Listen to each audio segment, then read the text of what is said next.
like, hold up, did I just pass with 75 questions?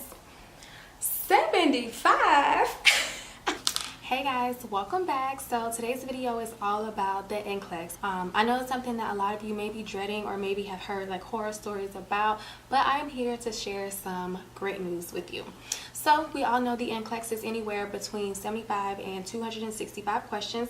75 is the minimum, and just because your test shuts off at 75, they say, that does not mean you pass.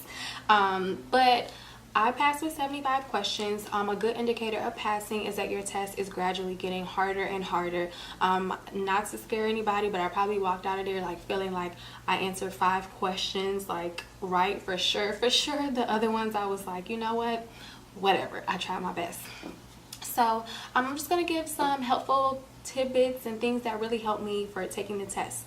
So I actually used YouWorld to study. I purchased YouWorld the day that I finished nursing school. So the day I had my final exam, I went ahead and got the one that was $100. It came with like 2,200 questions, I think, and it's for 30 days. I made sure, like, I got on my computer, and I just really wanted to make sure I took it serious. I went through, I did at least 75 questions within every sitting. I just basically mixed up all the topics because it actually lets you choose like whatever category or subtopic you want to do, but I just mixed up all the questions.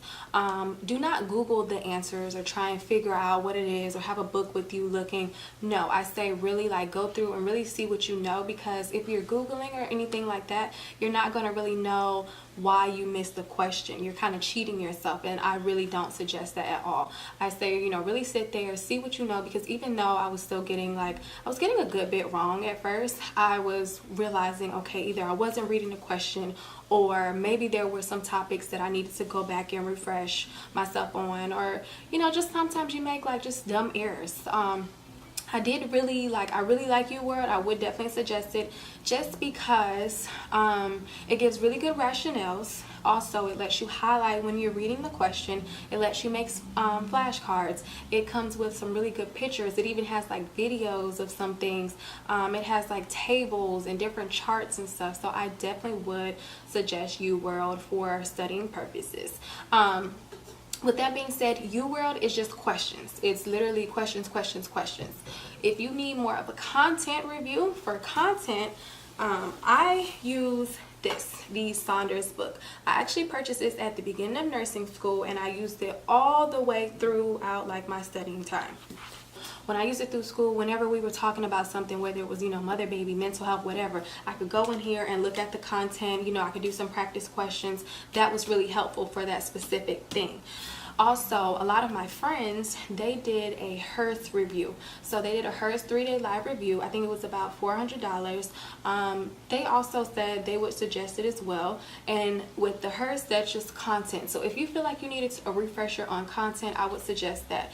And they did that at the nursing school as well. And then for the questions, they did YouWorld.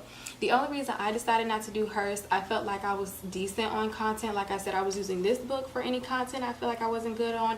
And then I also felt like I had just finished the capstone course, which is your refresher course of everything. So I didn't really think that I needed that. And then with HERS, it also comes with the online portion as well. You can go on and gives like a ton of online lectures going through each of the like specialties and like respiratory system, cardiovascular, all of that stuff. So it is very helpful, like I said, if you need that content review. The videos are pretty long, but it does give like a really good explanation and really break things down. When it was time for me to register for the test, I picked a day. I stuck with that date. I didn't go, changing dates or anything like that. The week of, I took my test on a Friday, so that Monday and Tuesday I studied. That Wednesday and Thursday, I kind of used that time to kind of relax. Wednesday, I looked at a little bit of content, not so much. Thursday, I really didn't do anything. Friday morning, my exam was at 8 a.m. I suggest getting there an hour early, even though it says about 30 minutes. Get there about an hour early, because when I got into that parking lot, I thought I was going to have a mental breakdown. Like, in that parking lot, I had to really calm myself down. So I used that time to really just sit there, get myself together, just pray, talk to the Lord, and just tell myself to relax and breathe. I reflected on a lot of positive experiences, and just having that extra time to do that, I think, was really like beneficial for me as well. When you get there, it's almost like a TSA type thing. You can't bring water, you can't bring snacks. Make sure you have like an up-to-date, driver's license, passport, whatever. You'll just lock your valuables up, and then they take you into the testing room. You don't have to wait on anybody else to start. You're there, once you get checked in, you'll go ahead and start. What I did love, they gave you these big headphones, and those headphones block all the noise out. So you don't hear nobody clicking, I'm talking about coughing, typing, none of that stuff. Like it blocked everything out. All you hear is silence. So like I said, mine was 75 questions. My test cut off at 75. I disabled where it showed the time and what question I was on. I didn't want to see that. I just wanted to make sure I was just focusing on the test and not focusing on what question. Even if you get to 200 questions, it's okay, because you can still pass with 265 questions. So it doesn't matter. After 2 hours, your computer will shut down. Well, not shut down, your computer will turn off, and you'll have to take a break. I actually took under 2 hours, so I wasn't forced to take a break. But if you need a break, you just raise your hand and you can go. They give you a scratch paper and a marker. So when I first got my paper, I wrote, "God is with you, breathe," and put a smiley face, like, just so if there was a question I felt like, oh my gosh, what is this, I looked at that, I was good.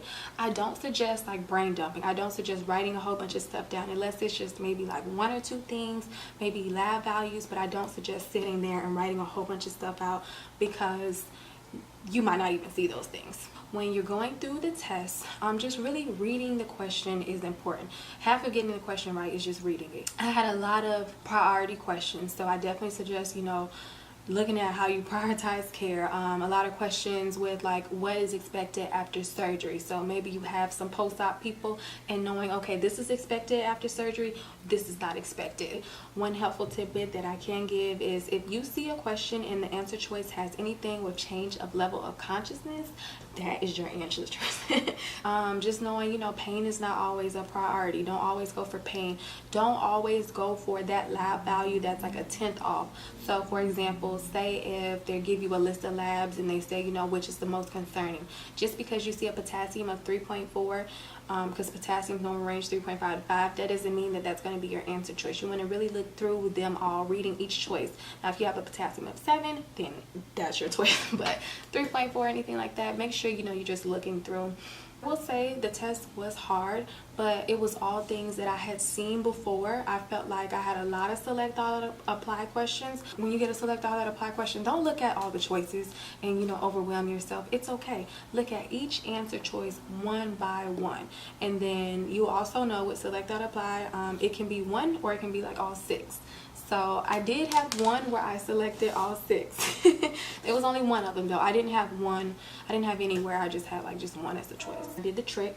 So I got home and I tried to re-register for my test, and it did not let me re-register. It gave me the error message saying I was already signed up for a test or something like that. They say that is the good error message, that that's a good indicator of passing. So I took my test on a Friday, and Sunday morning I went onto the Pearson website and I paid for the quick results, and it said pass.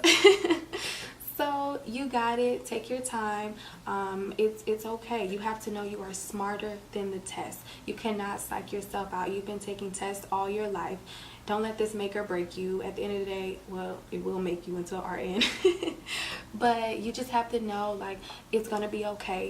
Even if you don't do well the first time, there is always a second time. But you just have to really study. Like I said, take your studying seriously. The more questions you do, the better you will be at them. So don't let those select all that applies freak you out, because honestly, some of those select all that applies, like, it really wasn't that bad as I thought it would be. So you got it. It's going to be stuff you've seen before. Know your assessment skills, know those basic nursing skills, because you will see that stuff.